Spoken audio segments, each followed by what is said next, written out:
I was really surprised by the Pokemon Wins and Pokemon Waves reveal because after watching the trailer a few times, I started noticing some details that might hint at some big new features coming in Generation 10. And one of these details might even suggest that underwater exploration is coming back. Hey everyone, I'm Sky, your sanest Pokemon enthusiast, and 2 weeks ago, I challenged myself to complete the entire National Dex in Pokemon Home using only a Nintendo Switch. And if you wanna follow that journey, consider subscribing.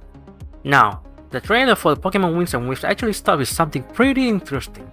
It starts off by showing us drawings referencing all previous generations of Pokemon games, from Generation 1 then all the way to Generation 10 at the end. And when they showed Johto, I really thought they were going to announce another Legends game. Wait, Legends? I was wrong, of course. No. I really like this part because I interpret this as an art journal of my adventures with my Pikachu through all previous regions, because at the end, a very adorable Pikachu came into view and I just wanna pet him. Then we see 2 Pikachus, which are named Mr. Windychu and Miss Wavychu as stated in the website, and their design also correlates to our trainer outfit depending on which version of the game we get. So if you haven't checked out the extra details on the official website yet, I'll leave a link down below that like button. Graphically speaking, the game looks great, a lot better than whatever Scarlet Violet was. And since the game is solely built for Nintendo Switch 2, the reveal just gave me hope again because we might finally have a good looking open world Pokemon game. But because my level of expectation was low to begin with, I'm a bit skeptical going into this at first, but I'm positive if they don't do the unholy. I'm looking at you, Windows and ZA, and don't get me started on you. Slanders aside, if Game Freak actually logs in and stop repeating the same mistakes and properly polish the game, then maybe this time Pokemon will finally have decent graphics. The ocean physics, the foliage, the reflections, and just overall vibrant world of the new region looks amazing. Even the textures looks good. I also wanted to mention that the game's graphics shown in the trailer are kinda similar to the new Pokemon Snap, but without the frame rate dip and the harsh resolution downscaling. The game is also open world again, which means exploration is going to be a huge part of the experience. It also seems like the region is based on Southeast Asia. But the thing that caught my attention was this shot right here. Underwater? The trailer briefly hints at underwater exploration from this scene, which could mean the underwater areas are finally returning to the series. The last time we were able to explore underwater was in Pokemon Omega Ruby and Alpha Sapphire on the 3DS.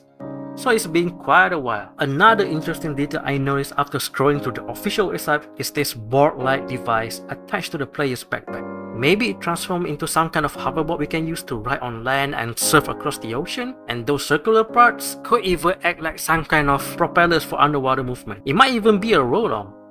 Of course, this is all just my speculation for now, so if it isn't a feature that is as huge and fun as a hoverboard, then there's also a chance that Ride Pokemon could return as the main way we travel around the new region. Now let's talk about the starters.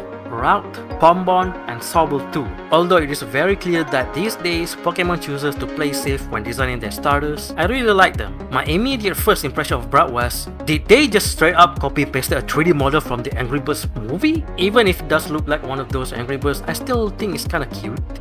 Then there's Pombon. Now I know for a fact that based on my experience with the past 2 generations on this Nintendo Switch, because how cute Pombon is, many hearts will be broken when it evolves, because as the usual modern fire type, it starts cute, then it either evolves into a furry or a demon. I don't really mind it though. Now let's talk about Gekwa, and as much as I want to dunk on Gekwa's design for being another Sobble, I did actually like Sobble.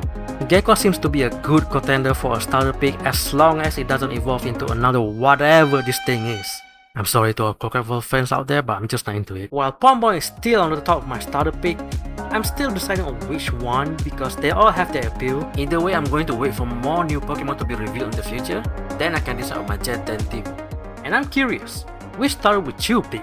Let me know down below in the comments. And in case you haven't noticed, there's this shadow looming behind the cloud right before the camera pans underwater. This sea serpent looking shadow could be a hint to Gen 10's legendary Pokemon, but we don't have any confirmation on this, so it could just be a Gyarados or a regional from Grandpa. While the legendary Pokemon is still a mystery, I think it's fairly obvious that the legendary Pokemon will probably be Sky Team in Pokemon Winds and Ocean Team in Pokemon Waves.